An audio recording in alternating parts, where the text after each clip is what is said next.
नमस्कार दोस्तों, स्वागत है आपका प्रीलिम्स पार यूट्यूब चैनल पर। इस वीडियो में हम अपनी लास्ट क्लास में जो ज्योग्राफी कर रहे थे, उसकी नेक्स्ट लेक्चर हम लेंगे, है ना? तो हमने अभी तक वॉल्केनिज्म में काफ़ी सारी चीज़ें पढ़ ली हैं। आज ये वॉल्केनिज्म का लास्ट लेक्चर है। यहाँ पर आपने अगर यदि पूरा वॉल्केनिज्म देखा है, तो आपको कहीं भी कुछ भी ना पढ़ने की और ना ही देखने की ज़रूरत पड़ेगी, है ना? आज का ये जो टॉपिक है ज्वालामुखी स्थलाकृतियाँ, ये यूपीएससी के साथ-साथ स्टेट पीसीएस के लिए भी इम्पोर्टेंट हो जाता है। तो अगर जो स्टूडेंट्स स्टेट पीसीएस की प्रिपरेशन कर रहे हैं, तो वो इसे ज़रूर से देखें।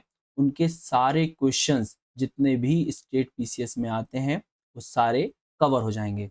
चलिए, हम अपना टॉपिक स्टार्ट करते हैं, बिना किसी बात को किए। चलिए, हमें आज इस टॉपिक में जो ज्वालामुखी स्थलाकृतियाँ हैं ना, उसके साथ-साथ में जो अन्य मुद्दे हैं, वो भी कंप्लीट करने हैं, है ना? तो धैर्य बना के रखना। तो गेज़र, गीज़र, धुआँरे, छद्म ज्वालामुखी, ये सारी चीज़ें हमें देखनी हैं। तो आप धैर्य को बनाए रखें और इस टॉपिक को कंप्लीट करें। चलिए, तो हमने अभी तक जो भी चीज़ें देखी हैं, उसको कंटिन्यू करते हैं। आज हमें देखना है जो ज्वालामुखी स्थलाकृतियाँ हैं, उनको 2 तरीके से बाँटा जाता है। जैसे क्यों 2 तरीके से? क्योंकि जो ज्वालामुखी स्थलाकृतियाँ हैं वो क्या हैं? वो ज्वालामुखिता से निःसृत पदार्थों से निर्मित संरचना है ना? तो ये जो संरचना है, किससे बन रही होगी? मैग्मा से या लावा से। तो ये संरचना पृथ्वी के अंदर भी बन रही होगी और पृथ्वी के बाहर भी बन रही होगी, है ना? ये चीज़ आपको समझ में आ रही होगी कि सही बात है। भई मैग्मा जब पृथ्वी की आंतरिक सतह से बाहर की ओर आता है, तो ये भी तो हो सकता है कि कुछ संरचना पृथ्वी के अंदर भी बन रही हों। जी हाँ, उसी के आधार पर इसे 2 वर्गों में 2 भागों में वर्गीकृत किया जाता है। एक अभ्यांतरिक जिसे हम इंट्रूसिव कहते हैं और एक बाह्य स्थलाकृतियाँ जिसे हम एक्सट्रूसिव स्थलाकृतियाँ कहते हैं। ठीक है? अब एक-एक को हम पकड़ते जाएँगे और उनको समझते जाएँगे। देखिए, अभ्यांतरिक का तात्पर्य क्या होगा? जब मैग्मा का जमाव पृथ्वी की आंतरिक सतहों में हो, जब पृथ्वी की आंतरिक सतहों के नीचे या पृथ्वी की सतह में मैग्मा का जमाव हो, तो उसे हम अभ्यांतरिक या इंट्रूसिव स्थलाकृतियां कहेंगे। इनके जमाव से विभिन्न आकार के स्वरूप में इनके जमाव से, है ना? इनके इन सतहों के जमाव से विभिन्न प्रकार के हमको क्या देखने मिलेंगे?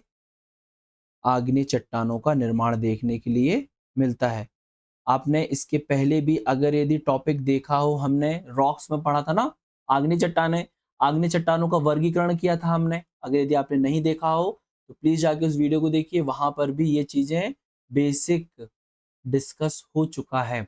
वहाँ हमने देखा था सतही आग्नेय चट्टानें, पातालीय आग्नेय चट्टानें और एक मध्यवर्ती आग्नेय चट्टानें। तो वहाँ मैंने आपको केवल नाम बताया था, लेकोलिथ, लेपोलिथ, बैथोलिथ, सिल, डाइक, ये जो चीज़ें मैंने आपको केवल वर्ड्स बताए थे, जो कि मध्यवर्ती आग्नेय चट्टानों के नाम थे, उन्हें आज हम डिटेल में डिस्कस करेंगे, है ना?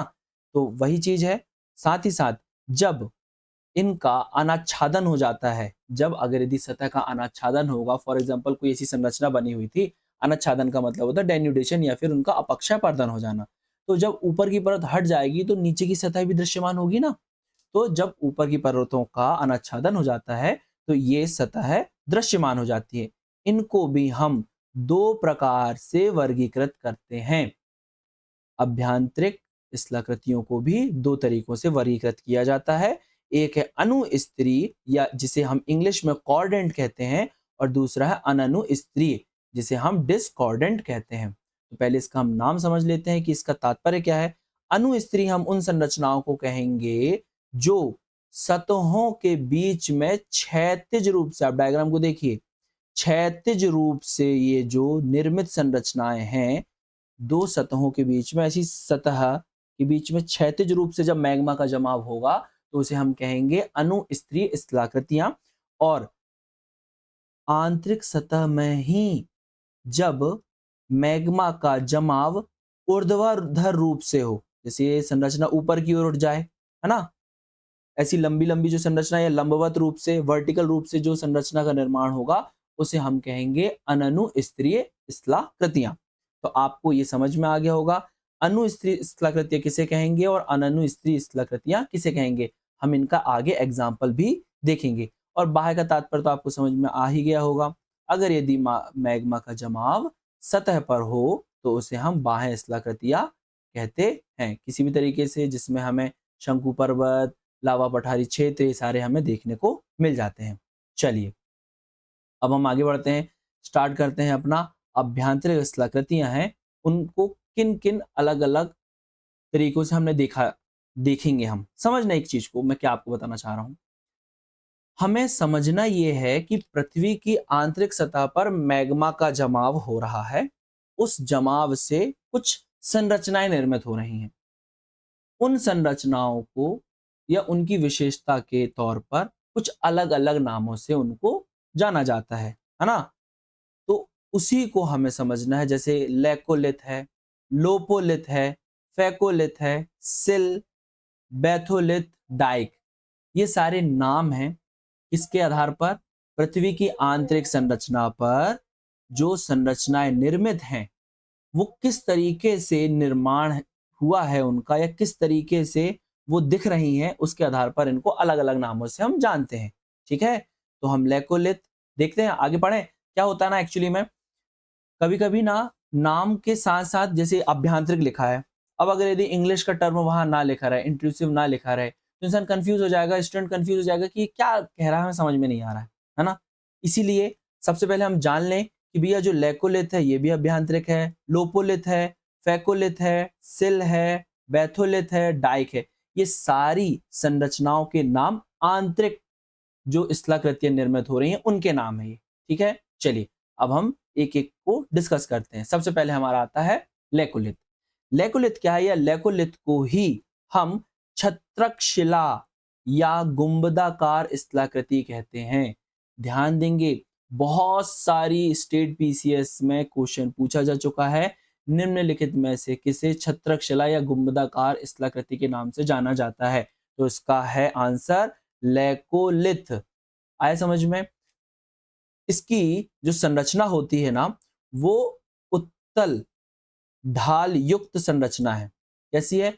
उत्तल, मतलब इस तरीके का जो शेप होता है उभार के रूप में, जो बाहर की ओर उभार आता है, उस तरीके का इसकी संरचना होती है। जैसे मैंने यहाँ पे एग्जांपल के लिए ये जो डायग्राम आप लोगों के लिए ही यहाँ पे लगाया है, ये लेकोलिथ संरचना है। ये क्या करती है, ये जब ऊपरी जो संरचना होती है ना, नीचे से प्रेशर पड़ा, मैग्मा का ऊपर आना है, लेकिन ऊपर आते आते ये जो उसकी ऊपरी सतह है ना वहां पर एक प्रेशर डालती है, तो संरचना कुछ इस तरीके से उभार के रूप में आ जाती है पृथ्वी की आंतरिक सतहों पर, है ना। इस तरीके जैसे शेप दिख रहा है ना सेम, बस इसी तरीके से ये जो संरचना है इसे हम कह देते हैं लेकोलिथ।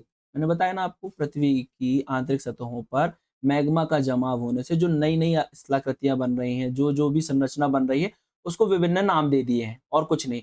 तो अगर यदि उत्तल या ढाल युक्त जो संरचना है इसे हम क्या कहेंगे? तो इसे हम कह देंगे लेकोलिथ, या इसे ही हम कह देते हैं छत्रक शिला या गुंबदाकार स्थलाकृतियां।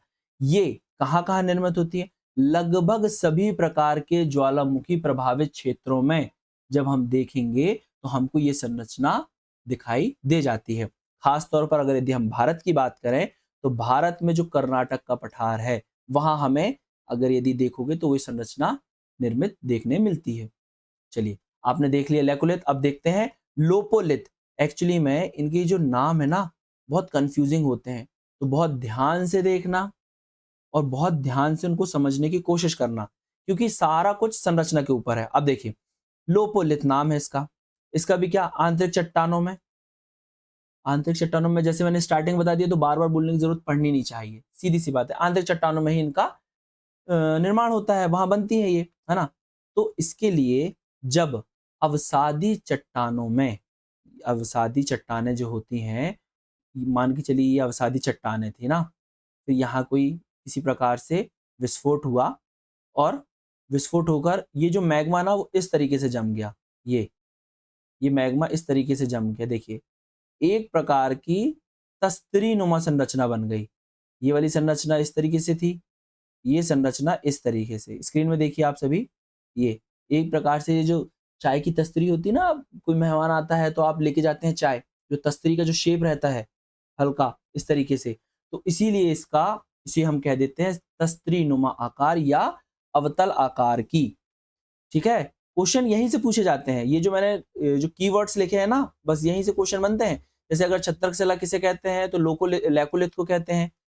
लोपोलिथ को अन्य किस नाम से जाना जाता है तो तस्त्री नुमा आकार से या अवतल। अब देखिए इसका भार नीचे की ओर हो गया, तो इसे हम अवतल आकार की संरचना के नाम से भी जान सकते हैं। सामान्य रूप से साउथ अमेरिका का जो रीजन है वहां हमें ये संरचना खासतौर पर देखने को मिल जाती है। अब आप सोच रहे होंगे कि ये संरचना देखने कैसे मिल रही है, ये तो पृथ्वी की आंतरिक सतह पर, मैंने आपको स्टार्टिंग में बताया ना, जब कभी अनाच्छादन होता है या डेन्यूडेशन होता है, अपक्षापर्दन होता है नदियों के द्वारा, पवनों के द्वारा, तब हमें ये सारी संरचनाएं दृश्यमान हो जाती हैं। ठीक है ना। चलिए, आपको दो समझ में आ गए होंगे, लैकोलिथ और लोपोलिथ। जैसे यहाँ पे ये जो डायग्राम बना ना, इससे आप बहुत आसानी समझ सकते हैं। ये डायग्राम से ही समझा जाने वाला टॉपिक है। अगर यदि आपको दिमाग में डायग्राम है, मैंने अगर यदि बोला लोपोलिथ तो आपको दिमाग में आ गया कि भाई कोई तस्त्री नुमा संरचना थी, तो आपका वहां आंसर आ गया। चलिए ठीक, नेक्स्ट देखते हैं अपन फैकोलिथ। जैसे इसका नाम है ना फैकोलिथ, उसी तरीके की इसकी संरचना है। देखिए, अगर यदि मैग्मा का जमाव तरंग के रूप में हो जाए, जैसे यहाँ पर डायग्राम में आप देखेंगे, ये आ रहा है मैग्मा, डायग्राम में देखिए ये आ रहा है मैग्मा, और कुछ इधर को चला गया नीचे से इसे तरंग के रूप में बना के, या मैं अलग से बना दूं तो एक प्रकार से ये इस तरीके से यहाँ जमाव हो जाए मैग्मा का, यहाँ कहीं जमाव हो जाए मैग्मा का, है ना, इस तरीके से ये सतहों में, अवसादी चट्टानों में इस तरीके से ये जो जमाव हो जाता है ना मैग्मा का, तो ये जो हमें स्थलाकृति दिखेगी, इसे हम क्या कह देंगे, फैकोलिथ। फैकोलिथ है ये, फैकोलिथ। तो इसे या हम कह सकते हैं तरंग नुमा या लहर नुमा मैग्मा का जमाव क्या कहलाता है, तो उसे हम क्या कहेंगे, फैकोलिथ। आ गया होगा आपको समझ में, बहुत सिंपल सिंपल चीजें हैं, फटाफट समझने वाली चीजें हैं, है ना। ज्यादा इसमें इससे ज्यादा कुछ नहीं पूछता है, या यूपीएससी हो या स्टेट पीसीएस हो।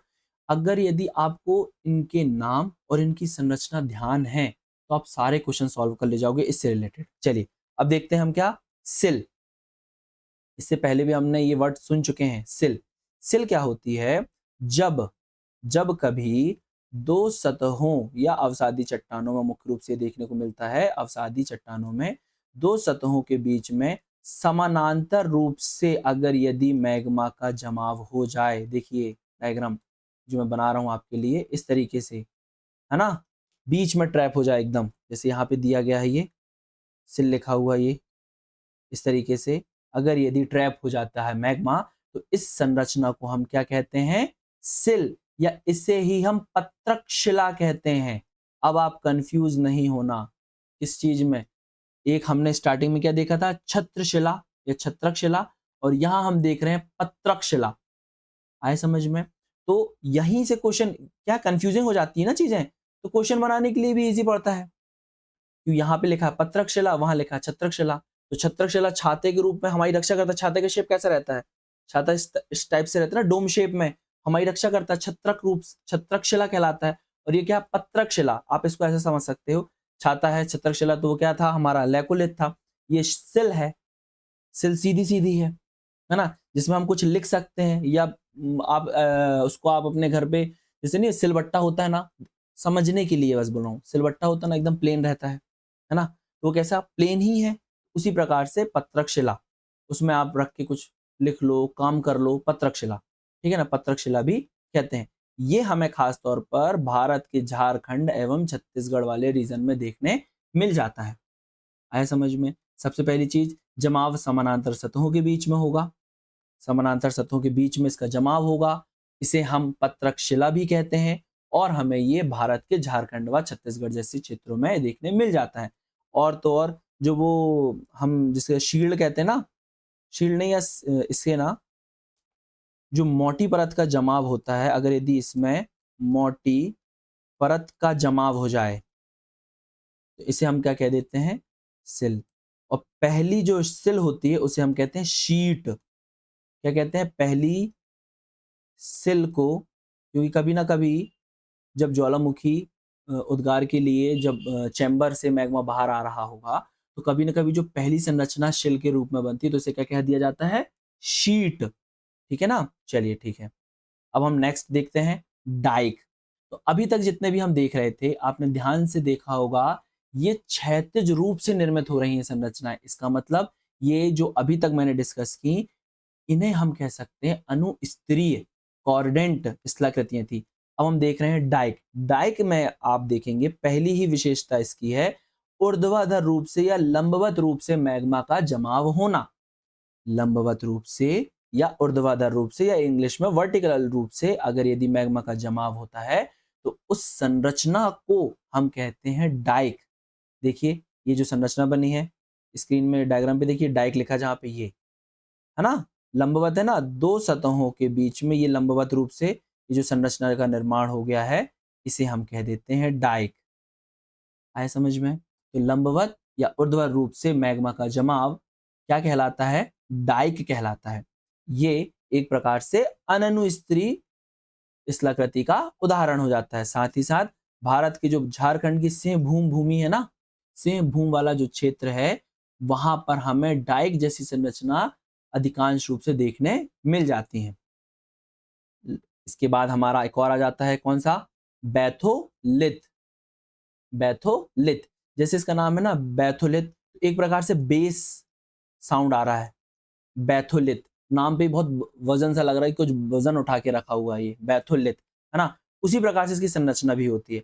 अत्यधिक चौड़ा, देखिए, है ना, खड़े ढाल का कुंभदाकार ये होता है, जिसे हम बैथोलिथ कहते हैं। देखिए अगर यदि मैं इसकी संरचना बनाऊं, अत्यधिक मात्रा में यहाँ पे मैग्मा का जमाव भी होता है।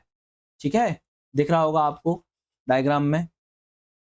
इसके जो ढाल होते हैं ना वो तीव्र होते हैं, जब इसी दृश्यमान होती है ना ये संरचना, तो इसके जो ढाल होते हैं ना, इसके जो ढाल होते हैं वो तीव्र होते हैं, ध्यान रखिएगा। तो ये कुछ विशेषताएं थी बैथोलिथ की। अत्यधिक आधार चौड़ा, तीव्र ढाल या खड़े ढाल, गुंबद आकार, इस तरीके की संरचना क्या कहलाती है? तो वो बैथोलिथ कहलाती है। आगे समझ में? ये मुख्य रूप से हमें कहाँ देखने मिलेगी? सीधी सी बात है, पर्वतीय प्रदेशों में देखने मिलेगी। मुख्य रूप से पर्वतीय प्रदेशों में देखने मिल जाती है, देखने मिलती है। आया आपको समझ में? क्लियर है यहाँ तक? किसी प्रकार का कोई कंफ्यूजन है? आप एक एक डायग्राम को देखिए। आपको डायग्राम देखना है और नाम पढ़ना है, ऑटोमेटिक सारी चीजें हो जाएंगी। लेकोलिथ में छत्रकशिला है, लोपोलिथ में तस्त्रीनुमा आकार है, फेकोलिथ में मैंने बोला जैसे ना हमें फेंक रहा है कुछ चीजें, तो लहर से लहर के रूप में जा रही हैं चीजें, है ना? तो इनको याद रखना है इसी तरीके से अपन को। सिल है तो एकदम स्ट्रेट है, पत्रकशिला भी इसी को कहते हैं हम, दो सतहों के बीच में धसी हुई कोई संरचना क्षैतिज रूप से। डाइक है तो वो ऊर्ध्वाधर ऊर्ध्वाधर रूप से या लंबवत रूप से हमें दिखाई दे रही है। उसके बाद बैथोलिथ है तो इसका आधार बेस ही इसका क्या होगा? अत्यधिक चौड़ा हो जाएगा। तो ये संरचनाएं हमने देख ली। ये संरचनाएं हमारी कौन सी थी? अभ्यांतरिक स्थलाकृतियां, अभ्यांतरिक संरचनाएं थी। अब हमको आगे चलना है किस पर? सेकंड देखेंगे। हमने क्या क्या देख लिया? ये देख लिया ना, अभ्यांतरिक में अर्थ समझ लिया, वर्गीकरण देख लिया, अनुस्त्री और अननु स्त्री को देख लिया। उसमें भी हमने लेकोलिथ, लोपोलिथ, फेकोलिथ, सिल, बैथोलिथ और डाइक को देख लिया है। अब हम आगे चल रहे हैं बाह्य या एक्सट्रूसिव स्थलाकृतियों में। चलिए देखते हैं हम बाह्य स्थलाकृतियां। बाह्य स्थलाकृतियां, या जिसे हम कह सकते हैं जब लावा का जमाव, परिभाषा सीधी अर्थ वही है सीधा सा, जब लावा का जमाव बाहरी सतह पर होता है, उससे जो निर्मित स्थलाकृतियां हैं उसे हम बाह्य स्थलाकृतियां कहते हैं। जैसे कि उससे हमें संबंधित कौन कौन सी चीजें दिखेंगी? लावा पठार, लावा मैदान और शंकु पर्वत, जिसमें से हमको डिटेल में देखना है शंकु पर्वत को। आया समझ में? तो थोड़ा सा हम ये समझ लेते हैं लावा पठार और लावा मैदान का निर्माण हमें कैसे देखने मिलता है। होता क्या है, अगर यदि आपने पुरानी क्लासेस देखी हो तो आपको सारी चीजें कनेक्ट हो रही होंगी कि किस तरीके से लावा पठार, अगर यदि मैंने बोला तो लावा पठार क्यों, क्यों लावा पठार का निर्माण होगा और कैसे होगा लावा पठार का निर्माण?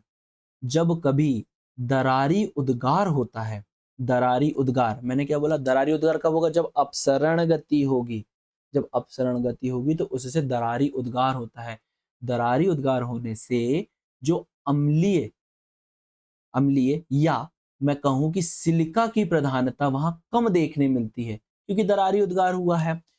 इसकी अपेक्षा जब अभिसरण होता है, अभिसरण से हमें क्या देखने मिलता है?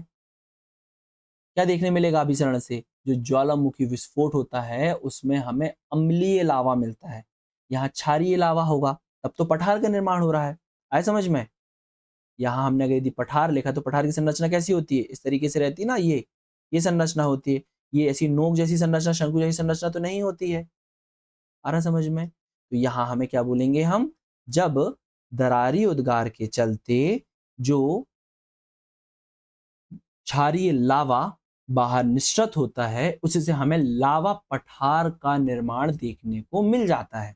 आया समझ में कि आपको लावा पठार कैसे देखने मिलता है? दरारी उद्गार से जो हमें क्षारीय लावा मिश्रित होता है, इससे ही हमें क्या देखने मिल जाता है? लावा पठार। जैसे कि एग्जाम्पल में आप क्या लोगे? अपना दक्कन का पठार, और तो और जो हमारा यूएसए में कोलंबियन पठार है ना, यूएसए का कोलंबिया का जो पठार है, मैं बोल रहा हूं, अगर यदि राइटिंग समझ में नहीं आ रही हो तो मैं बोल रहा हूं, आप वहां से भी नोट कर सकते हो। यूएसए का कोलंबिया का जो पठार है वो भी एग्जाम्पल है लावा पठार का। ये जो लावा पठार होते हैं ये बहुत ही लौह अयस्क जैसे जो खनिज होते हैं उनसे संपन्न होते हैं। आए समझ में? लौह अयस्क, लौह अयस्क प्लस रत्नों से संपन्न होते हैं क्या? लावा पठार। जब इन्हीं लावा पठार का, समझना बाप, जब इन्हीं लावा पठारों का अपक्षय और अपर्दन होगा, जब इन्हीं लावा पठारों का अपक्षय और अपर्दन होगा तो उससे निर्मित होता है लावा मैदान। आए समझ में? क्या होगा उससे निर्मित? लावा मैदान। तो आप समझ गए होंगे लावा पठार और लावा मैदान।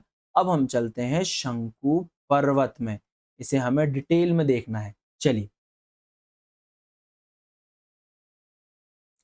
ज्वालामुखीता के चलते उससे निश्रित पदार्थों से जो निर्मित संरचना है, आए समझ में? जो निर्मित संरचना है जिसके प्रक्रिया और निर्माण के रूप में हम अलग अलग नामों से भी जानते हैं। जैसे ये जो शंकु पर्वत, हम जिसे हम शंकु पर्वत कह रहे हैं, शंकु पर्वत का आपको समझ में आ गया होगा ना, इसका निर्माण कैसे हुआ होगा? इसके पहले भी शंकु पर्वत वर्ड यूज किया जा चुका है। ये मुख्य रूप से अगर केवल आपको शंकु पर्वत लिखने के लिए आएगा ना तो आप बहुत सारी चीजें लिख सकते हो कि इसका संबंध अभिसरण गति से होगा, ये इसमें सिलिका की प्रधानता अधिक होगी, इसकी विस्फोटकता अधिक होगी। जब ज्वालामुखीता की विस्फोटकता अधिक होती है, सिलिका की प्रधानता अधिक होती है, गाढ़ापन अधिक होता है, इन सब कारकों के चलते ही शंकु पर्वत का निर्माण होता है। और इस शंकु पर्वत को भी हम प्रक्रिया और विभिन्न स्वरूप के चलते अन्य अन्य नामों से भी जानते हैं। जैसे कि सिंडर शंकु, इसे देखना ये क्या होता है? कंपोजिट शंकु, परपोषित शंकु, पैठिक या क्षारी लावा शंकु, अम्लीय लावा शंकु और लावा प्लग। तो इन सारी चीजों को हमको देखना है, सारी चीजें कवर होंगी इसमें, आप घबराइएगा मत, है ना। चलिए फटाफट देख लेते हैं सिंडर शंकु का निर्माण कैसे होता है। सबसे पहले सिंडर शंकु, इसका निर्माण कैसे होगा? तो इसे सिंडर शंकु को ही ना हम ना राख शंकु भी कहते हैं। आप इसमें ऐड कर लीजिएगा, राख शंकु। सिंडर शंकु बोला जाए या राख शंकु बोला जाए वो एक ही है। जैसे कि इसका नाम आ गया है राख शंकु, तो इसका निर्माण ज्वालामुखीता से निश्चित ज्वालामुखी राख से इसका निर्माण होता है। तो उसमें जो मुख्य पदार्थ होगा, ये जो मुख्य एलिमेंट होगा ना, वो क्या होगी? ज्वालामुखी राख। आया समझ में? इसके साथ साथ कई विखंडित जो पदार्थ होते हैं उनके जमाव से इस सिंडर शंकु का निर्माण होता है। इसकी जो ऊंचाई है सामान्यतः कम होती है। इसकी ऊंचाई क्या होगी? ऊंचाई सामान्यतः कम, क्योंकि राख से निर्माण हो रहा है ना। सारी चीजें कनेक्ट करते जाया करो। सामान्यतः कम होगी, आए समझ में? इसमें एक जो सबसे इंपॉर्टेंट, जो कभी भी यूपीएससी या इसमें जब इसके निम्नलिखित तथ्यों पर विचार कीजिए उस स्टेटमेंट में डाल सकती है कि इसमें तरल पदार्थों की, इसलिए इसको मैंने स्वयं में सोचा कि लिख के बताऊं आपको, तरल पदार्थों की भागीदारी नहीं होती है सिंडर शंकु के निर्माण में। तरल पदार्थों की भागीदारी नहीं होती है। इसके निर्माण में ज्वालामुखी राख और विखंडित पदार्थों का ही हमें जो संगठन है वो देखने मिल जाता है। ठीक है, इसका एग्जाम्पल अगर यदि आप देखो तो मैक्सिको का जो जोरल्ला पर्वत है या जोराल पर्वत है, साथ ही साथ सल्वाडोर का इजाल का, और अगर यदि हम भारत की बात करें तो भारत में हमें कर्नाटक का जो पुष्पगिरी पर्वत है वो सिंडर शंकु या राख शंकु का उदाहरण है। आपने देखा सिंडर शंकु। अब हम देखते हैं कंपोजिट शंकु। ठीक है, तो कंपोजिट शंकु की मैं बात करूं तो ये जो कंपोजिट शंकु है, ये जितने भी मैं शंकु अभी आपको पढ़ाऊंगा उसमें सर्वाधिक ऊंचाई किसकी होती है? कंपोजिट शंकु की ही होती है। तो अगर यदि स्टेटमेंट हो कंपोजिट शंकु में ऊंचाई सर्वाधिक रूप से देखी जाती है तो वो स्टेटमेंट सही हो जाएगा। साथ ही साथ जो इसका निर्माण होता है ना वो तह के रूप में होता है। फॉर एग्जांपल ऐसे, ये जो है इस तरीके से तह के रूप में, ये जो संरचना बन रही है इस तरीके से आपको कंपोजिट शंकु देखने के लिए मिल जाता है। ठीक है, और तो और ये जो लाइन है सर्वाधिक रूप से महत्वपूर्ण हो जाती है भैया। जो कंपोजिट शंकु, मैंने आपको ये जो स्टेटमेंट बोला तह के, देखिए सारी लाइन एक दूसरे से कनेक्टेड है। निर्माण तह के रूप में होता है।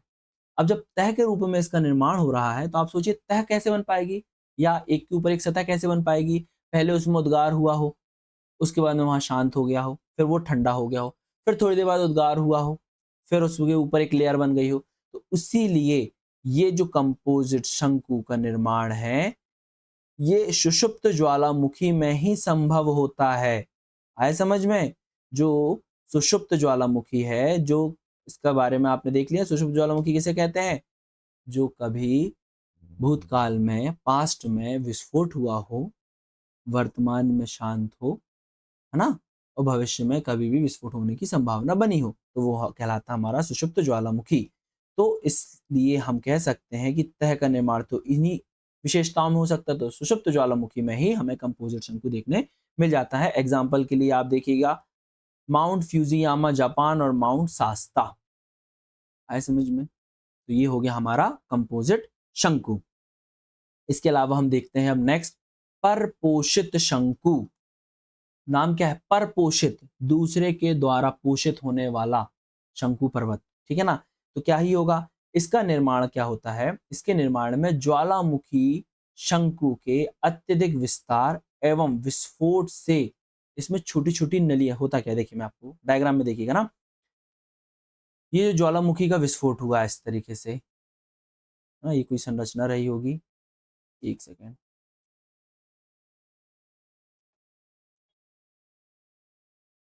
ये पृथ्वी है, मैं ये वो अपना स्टार्टिंग से जो डायग्राम चल रहा है ये वही है ना। देखिए ये विस्फोट होने के लिए इस तरीके से विस्फोट हुआ, है ना, ज्वालामुखी विस्फोट हुआ। ज्वालामुखी विस्फोट होने के क्रम में ये ऐसी संरचना भी रहती ना इसमें, तो इसमें ना छोटी छोटी नालियां रहती हैं ना, कैनाल इस तरीके से, इस साइड से ये इस तरीके से बनी होती हैं।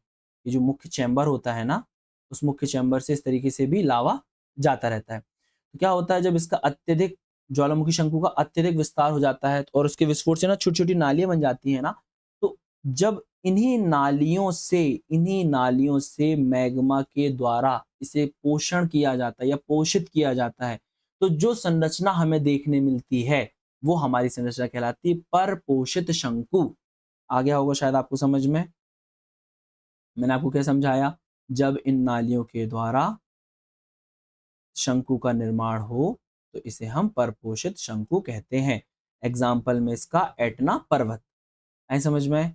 चलिए, बहुत बढ़िया से अपन चीज़ों को कंप्लीट कर रहे हैं। अब हम देख लेते हैं इसके आगे का क्षारीय लावा शंकु। ये फिर वही बात आ गई, जैसे ही क्षारीय वर्ड आता है ना, आप लोगों को तुरंत कनेक्ट कर लेना चाहिए कि इसमें सिलिका की प्रधानता नहीं होगी।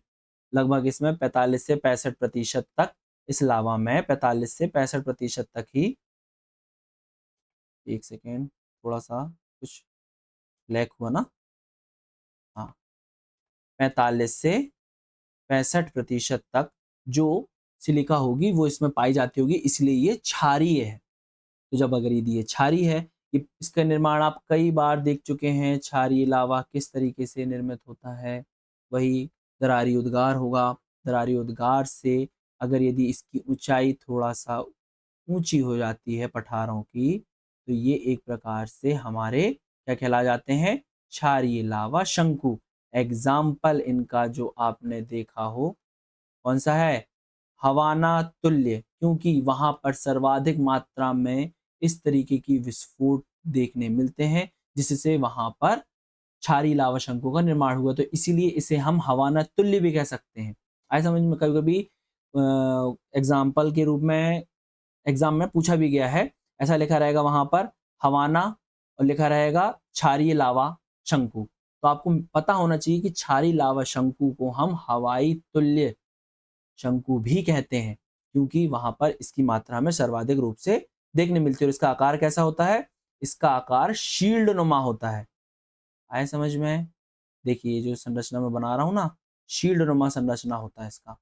और बाकी क्षारीय लावा, क्षारीय क्यों कह रहे हैं, आपको चीजें क्लियर होंगी, ये मैं उम्मीद करता हूँ, क्योंकि आप इतने दिनों से मेरे साथ जुड़े हैं, तो सारी चीजें मैं क्लियर करते हुए यहाँ तक पहुंचा हूं, ताकि अब मुझे ज्यादा मेहनत ना करना पड़े बार बार वही वही चीज समझाकर, है ना। चलिए, तो हम आगे बढ़ते हैं। जैसे क्षारीय लावा है, वैसे अम्लीय लावा, देखिए मैंने कुछ भी नहीं लिखा है इसमें, सिर्फ एग्जाम्पल लिखा है। अब अम्लीय लावा लिखा है, तो अम्लीय लावा कब होता है, अगर यदि वो अम्लीय अगर मैं लावा कह रहा हूं, तो अम्लीय लावा से तात्पर्य हो जाएगा इसमें सिलिका की प्रधानता होगी, इसकी विस्फोटकता भी ज्यादा होगी, विस्फोटकता के साथ साथ इसका गाढ़ापन भी ज्यादा होगा। ये सारी चीजें साथ में कनेक्ट हो जाती हैं। और तो और एक चीज और इसमें इंपॉर्टेंट, अगर यदि सिलिका ज्यादा है तो इसका घनत्व भी कम होता है। ये सारी चीजें आप ऐड करके लिख सकते हैं अम्लीय लावा शंकु में, ठीक है ना। और इसका एग्जाम्पल क्या हो जाएगा हमारा, एग्जाम्पल है स्ट्राम्बोली ज्वालामुखी। चीजें कनेक्ट हो रही हैं। इसके पहले भी हमने स्ट्राम्बोली ज्वालामुखी देखा था, कहाँ देखा था, कहाँ देखा है हमने, जब अफ्रीकन प्लेट और यूरेशियन प्लेट का अभिसरण हो रहा था, तो वहां हमने स्ट्राम्बोली ज्वालामुखी का जिक्र किया था, जो हर 15 मिनट में विस्फोट होता है। साथ ही साथ हिंद महासागर का रीयूनियन द्वीप, देखो अभी रीयूनियन द्वीप फिर से आ गया, जहां से अपना भारत होकर निकला था, तो वहां से बहुत सारा विस्फोट हमें ज्वालामुखी का देखने मिलता है। चलिए ठीक है, ये सारी चीजें आपको क्लियर हो गई होंगी। अब हम आगे देखते हैं लावा डॉट या लावा प्लग। ये एक बार क्वेश्चन पूछ लिया था यूपीएससी ने, तो इसको बहुत ध्यान से देखिएगा।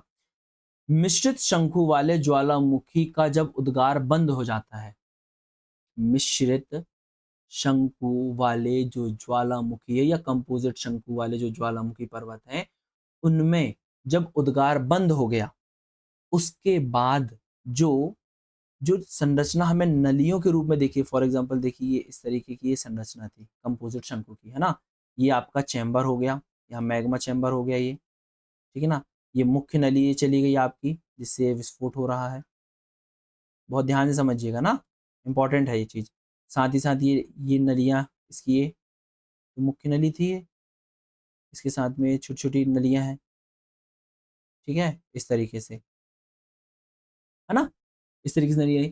अब जब ये नलियों में, इन नलियों में ना क्या हो जाता है, उद्गार यहाँ से आना बंद हो गया, तो जब ये नलियां जम जाती हैं या इनमें मैग्मा का जमाव हो जाता है, और उसके बाद जब इनका अनाच्छादन होता है, तो इन्हें ही हम क्या कह देते हैं, लावा डॉट या लावा प्लग। आया समझ में मैंने आपसे क्या बोला? क्योंकि ना ये थोड़ा-सा ना प्लग के रूप में दिखाई देते हैं ना, लावा प्लग के रूप में दिखाई देते हैं ना, इसलिए इसे हम लावा डॉट या लावा प्लग कह देते हैं। उसके साथ ही साथ जब ये जब संपूर्ण नली इस तरीके के प्लग से भर जाए तो, जब संपूर्ण नली इस तरीके के प्लग से भर जाए तो इसे हम क्या कहेंगे? ज्वालामुखी ग्रीवा। अभी देखिए एक-एक वर्ड है ना? ज्वालामुखी ग्रीवा से आप क्या समझते हैं? तो आप बता दीजिए उनको। कि जब मिश्र शंकु वाले ज्वालामुखी में उद्गार बंद हो जाता है तो साथ ही साथ संपूर्ण नली इस तरीके के प्लग से भर जाती है तो उसे हम कह देते हैं ज्वालामुखी ग्रीवा। इसकी ऊंचाई लगभग 200 फीट तक होती है। एग्जाम्पल में माउंट टेलर, यूएसए का जो माउंट टेलर है वो एक प्रकार से ज्वालामुखी ग्रीवा का उदाहरण है। इसके अलावा जब यदि नली व मुख, ये जो नली है ये मुख है एक प्रकार से, ये पूरी तरीके से ब्रेसिया से भर जाए। अभी मत पूछिएगा कि ब्रेसिया क्या होता है, हमने स्टार्टिंग की ही क्लास में ब्रेसिया पढ़ा था कि जो तिकोने टुकड़े होते हैं इस तरीके से, है ना, चट्टानी टुकड़े होते हैं, ब्रेसिया कहलाते हैं। तो इससे अगर यदि भर जाए तो उसे हम क्या कह देंगे? ड्राइटम, ड्राइटेम, ठीक है, डायट्रेम। एक सेकेंड, इसको मैं फिर से लिख देता हूं, डायट्रेम, या इसे ही हम कह देते हैं शिप रॉक। आया समझ में? देखिए एक एक शब्द से या एक एक एलिमेंट के चेंज होने से एक नई संरचना का निर्माण हमें देखने मिल रहा है। क्या है ये चीजें? संरचना ही तो है, उसका अलग नाम है। कुछ भी जरा सा चेंज हो रहा है, एक नई संरचना दिख रही है और उसे हमें उसका एक नया नाम दे दिया जा रहा है, ताकि जब बाद में वैज्ञानिकों द्वारा अध्ययन किया जाए तो समझने में उनको आसानी हो कि भाई इस तरीके की जो संरचना थी, भाई ये लेकोलिथ है, ये लेपोलिथ है, ये डायक दिख रहा है ना, ये संरचना है, ये डॉट है, ये प्लग है। तो इस तरीके से वो क्लासिफाई कर पाए, इसलिए उन्होंने ये अलग-अलग प्रकार से नाम दिए हैं। और हमारे क्वेश्चंस यूपीएससी, पीएससी में भी इस टाइप से क्वेश्चन पूछने की जो प्रायिकता है वो हमें देखने मिल जाती है। चलिए, अब हम आगे बढ़ते हैं। तो हमने जो स्टार्टिंग का जो पोर्शन था, आंतरिक या अभ्यंतरिक और बाह्य, ये समझ लिया है। लगभग लगभग जो संरचनाएं बन सकती हैं, जिनके केवल हमें अभी तक नाम पता थे, उन संरचनाओं को देख लिया है, साथ ही साथ उनको समझ लिया है। अब इसके आगे हम जो अन्य मुद्दे हैं ज्वालामुखिता से ही रिलेटेड, उनको देख लेते हैं। चलिए, क्या होता है कभी कभी ये टॉपिक्स ना पूछ लिए जाते हैं, फिर बोलोगे सर आपने बताया नहीं था। गेसर हो गया, गीजर हो गया, एक तो इन दोनों में ही डिफरेंस क्या हो जाता है, जो धुआंरे होते हैं ये क्या होते हैं, और छद्म ज्वालामुखी क्या होता है। इसका तो नाम ही समझ में आ रहा है, छद्म ज्वालामुखी क्या होगा। चलिए देखते हैं हम सबसे पहले कौन सा, गेसर।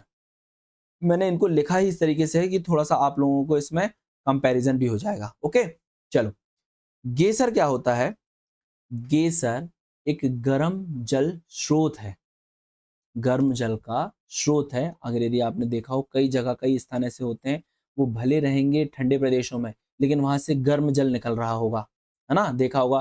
कई ऐसे धार्मिक स्थल भी हैं जहां पर हमको इस तरीके से गेसर देखने मिल जाते हैं। तो जो गर्म जल स्रोत हैं, समझना, जहां, ये वर्ड इंपॉर्टेंट हो जाता है, जहां एक अवकाश के बाद में जल और वाष्प बहुत तीव्रता से निकलता है। अब इसमें वीडियो अगर यदि चल पाए तो मैं आपको वो दिखा भी दूंगा, जो जो इसका एग्जांपल है ना, यूएसए का येलो स्टोन नेशनल पार्क है। वहां पर ना हमको ना एक्सेलियर एक्से एक्सेल्सियर एक्सेल्सियर मैं लिख दूं,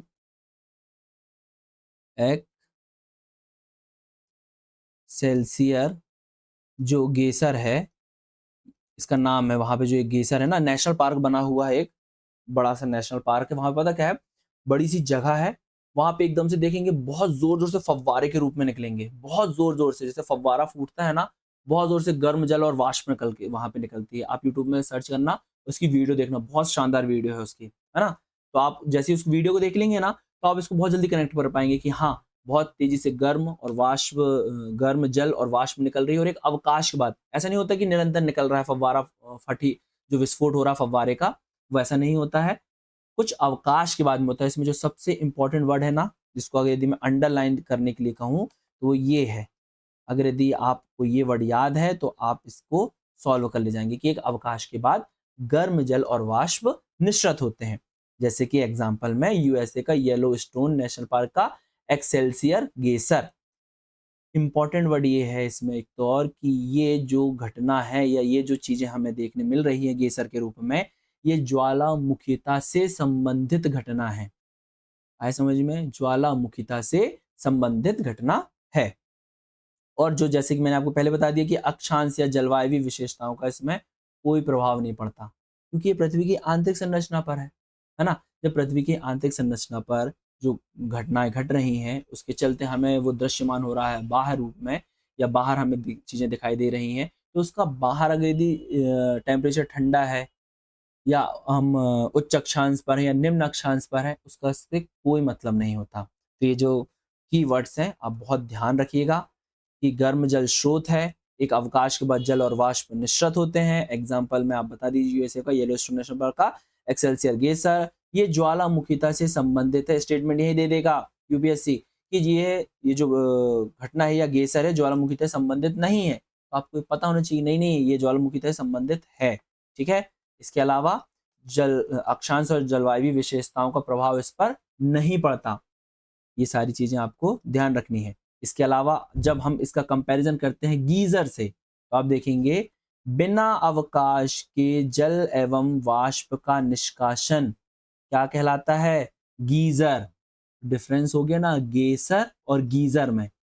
जब हम बोलेंगे कि बिना अवकाश के जल और वाष्प का निष्कासन हो रहा है, तो वो कहला जाएगा गीजर। साथ ही साथ इसका जो संबंध है ये पृथ्वी की आंतरिक विशेषताओं से संबंधित है, ना कि ज्वालामुखी की घटना से। आए समझ में? ज्वालामुखीता की घटना से संबंधित ना होकर पृथ्वी की आंतरिक कुछ हलचल या भूसंचलन, किसी प्रकार से आंतरिक कोई घटना घट रही होगी, उसके चलते ये जो जगह होती है, फॉर एग्जाम्पल ये कोई क्षेत्र है, ठीक है ना, पृथ्वी का, यहाँ पर आंतरिक, इसको मैं थोड़ा और अच्छे से बनाऊं। देखिए वही सेम डायग्राम चलने देते हैं हम अपना। ये मैं आपको गीजर समझा रहा हूँ। हाँ देखिए, ये हमारी पृथ्वी की संरचना, यहाँ पर ये मैग्मा वाला क्षेत्र है। यहाँ पे अगर यदि किसी भी प्रकार की कोई ऐसी घटना घट रही है, संचलन हो रहा है किसी भी प्रकार का, ठीक है ना, जैसे हम देखते हैं कहीं कहीं पे निरंतर हॉट स्पॉट रहते हैं, है ना, तो अगर यदि इसके ऊपर कोई जल वाली संरचना है तो वो निरंतर गर्म है। जैसे मुझे अगर यदि याद है हिमाचल में कोई एक धार्मिक स्थल है, वहाँ पर आप सोचिए मनाली एक ठंडा प्रदेश है हमारे भारत के लिए, है ना? वहाँ पर निरंतर वहाँ का जो जल है ना, निरंतर हमेशा गर्म रहेगा, हमेशा ही गर्म रहेगा। हमेशा धुआँ निकलता रहता है, वाष्प निकलती रहती है उससे। वो क्या है? एक प्रकार का गीज़र है। आया समझ में? किससे संबंधित है वो? आंतरिक विशेषता से संबंधित है। इसमें भी अक्षांश और जलवायु विशेषताओं का प्रभाव नहीं देखने मिलता है। साथ ही साथ जैसे एग्जाम्पल में लिखा ना, साइबेरिया के हिम आच्छादित क्षेत्र में भी ये देखने मिल जाती हैं। क्या चीज? गीजर। डिफरेंस समझ में आया? सबसे इंपॉर्टेंट अवकाश के बिना और अवकाश के बाद, डिफरेंस इंपॉर्टेंट है। साथ ही साथ दूसरा इसमें डिफरेंस हो जाता है कि ज्वालामुखीता से गीजर का संबंध है, जबकि गीजर का संबंध पृथ्वी की आंतरिक विशेषताओं से है। चलिए, यहाँ तक उम्मीद करता हूँ आपको बहुत अच्छी चीजें समझ में आ गई होंगी। इसके बाद हम देख लेते हैं धुआंरे, ठीक है, और हम अपने टॉपिक को भी लगभग लगभग एंड करने की कगार पर हैं। धुआंरे क्या है समझना। ये ऐसे छिद्र होते हैं, यहाँ वर्ड लिखा ना छिद्र, ये ऐसे छिद्र होते हैं जो पृथ्वी के आंतरिक भाग से क्या निकाल रहे होंगे? वाष्प या अन्य प्रकार की गैसों का निष्कासन कर रहे होंगे। ऐसे छिद्र, फॉर एग्जाम्पल ये कोई एरिया है, प्लेट समझ लीजिए, यहाँ ऐसा कोई छिद्र है जिससे हमें क्या देखने मिल रहा है? वाष्प और अन्य प्रकार की गैसें ये देखने मिलती हैं, तो वो क्या कहलाते हैं? धुआंरे। ये गेसर एवं गीजर की तुलना में निश्चित वाष्प का तापमान इसमें अत्यधिक होता है। अगर यदि तीनों में कंपैरिजन किया जाए तो जो धुआंरे हैं उसका उसकी वाष्प का जो तापमान है वो सर्वाधिक होता है। गेसर और गीसर की अपेक्षा धुआंरे का तापमान अत्यधिक होता है। इसमें जो वाष्प होती है वो लगभग 98 से 99% क्या होती है, इसमें वाष्प होती है। उसके साथ साथ कार्बन डाइऑक्साइड हो गया, HCl हो गया, SO2 हो गया और अन्य गैसें जितनी भी हैं वो यहाँ हमें देखने मिल जाती हैं। ठीक है, साथ ही साथ सल्फर भी, सल्फर भी यदि इसके साथ साथ जो सल्फर है, सल्फर भी इसके साथ मिश्रित होती है ना, गैसों में सल्फर भी मिश्रित होती है। और अगर यदि सल्फर की मात्रा अधिक हो जाए, अत्यधिक मात्रा में गंधक या सल्फर का निष्कासन होता है, तो उसे हम कहते हैं सोल्फ तारा। आया समझ में? क्या बताया मैंने आपको, सोल्फ तारा समझ में आया? ये वर्ड कई जगह पूछा जा चुका है, सोल्फ तारा से आप क्या समझते हैं? तो उसका आंसर हो जाएगा अत्यधिक गंधक की मात्रा सोल्फ तारा कहलाती है, जो किससे निष्कासित हो रहा है, निश्रित हो रहा है, धुआंरों से। आया समझ में? इसके साथ ही बोरिक अम्ल इससे निश्रित होता है, जो कि एक आर्थिक महत्व का है। आया, अब हम देख लेते हैं इसके कुछ एग्जाम्पल। इसमें इसके पहले भी मैं बता चुका हूँ, आपका विद्युत बनाने में, उद्योगों में यूज करने में इन गैसों का और इस तरीके के जो हमें एलिमेंट्स देखने मिलते हैं उनका प्रयोग किया जाता है। एग्जाम्पल में अगर यदि मैं आपको बताऊं तो एग्जाम्पल में देखिएगा, जो अलास्का की, या मुझे स्क्रीन में सामने देख के लिखना होता कि लिख कैसा रहा है, अलास्का की जो 10 सहस्त्र धूम्र घाटी है ना, और तो और ईरान का कोह सुल्तान धुआरा हो गया, और क्या, न्यूजीलैंड की प्लेंटी की खाड़ी का वाइट टापू विश्व प्रसिद्ध है। आ गया? कौन कौन से, अगर यदि आपसे बोले कि धुआरों के कुछ एग्जाम्पल बता दीजिए, तो मैंने आपको एग्जाम्पल बता दिया, अलास्का की जो 10 सहस्त्र धूम्र घाटी है, ईरान का कोह सुल्तान धुआरा और न्यूजीलैंड की प्लेंटी की खाड़ी का व्हाइट टापू। ये सभी किसके एग्जाम्पल हो जाते हैं? हमारे धुआरे के।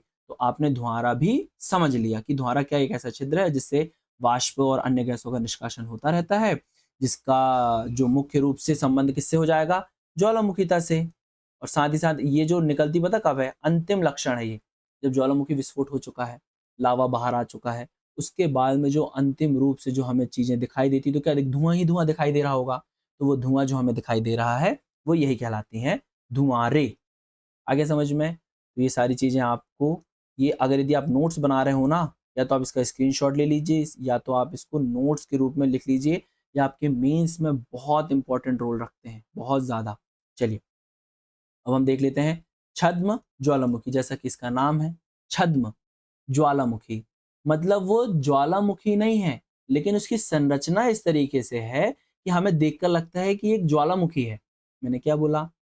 वास्तविक रूप से ज्वालामुखीता से उसका कोई संबंध नहीं है। ज्वालामुखीता से निर्मित जो संरचना अभी तक हम देख के आ रहे हैं वो नहीं है ये, लेकिन उसकी संरचना का निर्माण इस तरीके से हो गया है कि हमें देखने को लगता है जैसे ये ज्वालामुखी है। जैसे कि क्रेटर, अगर यदि किसी प्रकार से जैसे उल्कापिंड पृथ्वी पर आकर गिर जाए तो क्या होगा? वहां पर एक भारी भरकम एक प्रकार से गड्ढानुमा संरचना बन जाएगी। उसका संरचना का निर्माण कैसे होगा? जैसे अगर यदि मैं इसमें आपको बताऊं, इसका निर्माण ना कुछ इस तरीके से होगा, देखिए ये है ना, और इस तरीके से धस जाएगा हिस्सा, तो ये जो हिस्सा हो जाएगा क्या कहलाएगा? क्रेटर। और ऐसी ही संरचना का निर्माण कब होता है? जब ज्वालामुखी विस्फोट होता है ना, उसका जब बहुत ही तीव्र, यहाँ से जब मैग्मा बहुत ही तीव्र गति से ऊपर आता है, तो बाहर निकलने के साथ साथ जब ये हिस्सा नीचे की ओर ही धस जाता है, ये मैं वास्तविक ज्वालामुखी की बात कर रहा हूँ, जब नीचे की ओर धस जाता है तो यहाँ पे जो हिस्सा बनता है जिसे हम ज्वालामुखी कुंड भी कहते हैं। कभी कभी ना हिंदी में इतना खतरनाक लिखा होता है कि हमें समझ में नहीं आता कि क्या है, और उसे हम क्या कह देते हैं? क्रेटर। ठीक है, तो जब इसी क्रेटर का निर्माण ज्वालामुखीता के चलते ना होकर किस कारण से हो रहा हो? उल्कापिंड, या फिर अगर यदि हम परमाणु परीक्षण कर रहे हो उसके चलते कोई जो जमीन है वो नीचे धस जाए, तो हमें एक प्रकार से छद्म ज्वालामुखी जैसी संरचनाओं का निर्माण देखने मिल जाता है। ठीक है। इसके अलावा दूसरा आप देखेंगे मड ज्वालामुखी। मड मतलब कीचड़, कीचड़ ज्वालामुखी। क्या होता है, कभी कभी ये जो पर्वत होते हैं ना, पर्वत इस तरीके से पर्वत पदीय क्षेत्रों पर, अगर यदि यहाँ से हम देखें, पर्वत पदी मतलब पर्वत के नीचे वाला क्षेत्र, पर्वत पदीय क्षेत्र, पर्वत पदीय एवं अन्य क्षेत्रों में कभी कभी क्या होता है, अवसादों के जमाव इत्यादि के बहाव से ना, यहाँ से फॉर एग्जाम्पल इस तरीके से कीचड़ बहकर आ जाए, है ना, अवसाद इस तरीके से बहकर आ जाए, ये इस तरीके से, तो उनकी संरचना इस तरीके से लगती है जैसे कि यहाँ पर ज्वालामुखी का विस्फोट हुआ हो और लावा का जमाव हुआ है। तो हमें देखने में लगता है कि ये तो ज्वालामुखी है, लेकिन वो ज्वालामुखी ना होकर क्या होते हैं, अवसाद होते हैं, जो कि जिस अवसादों का जमाव होता है, इसलिए इसे हम क्या कह देते हैं, छद्म ज्वालामुखी। तो लगभग हमने अपना पूरा जो ज्वालामुखी का टॉपिक है आज कंप्लीट कर लिया है। इसके कुछ क्वेश्चंस हो जाते हैं, लेकिन मैं सोच रहा हूँ कि पहले एक बार जितना कुछ भी आपने मेरे साथ पढ़ा है उसको एक बार रिवाइज करके, जहाँ कहीं से भी, या तो दृष्टि की बुकलेट हो अगर यदि आपके पास, तो वहाँ से आप लगा सकते हैं, है ना, या अन्य किसी भी इंस्टीट्यूट की क्वेश्चन बुकलेट है, प्रीवियस ईयर के क्वेश्चन सबसे इंपॉर्टेंट हो जाते हैं, अगर यदि वो आपके पास है तो इसको आप रिवाइज करके एक बार करके देखिए आपसे सारे क्वेश्चन सॉल्व हो रहे हैं कि नहीं। अगर यदि आपसे क्वेश्चन सॉल्व नहीं हो रहे हैं या किस क्वेश्चन में आपको दिक्कत है तो आप कमेंट में भी बता सकते हैं। और अगर यदि ये वीडियो आपको अच्छी लग रही है तो इसे आप लाइक कीजिए, अपने सभी फ्रेंड्स के साथ में शेयर कीजिए और चैनल को ज़रूर से सब्सक्राइब कीजिए। Thank you.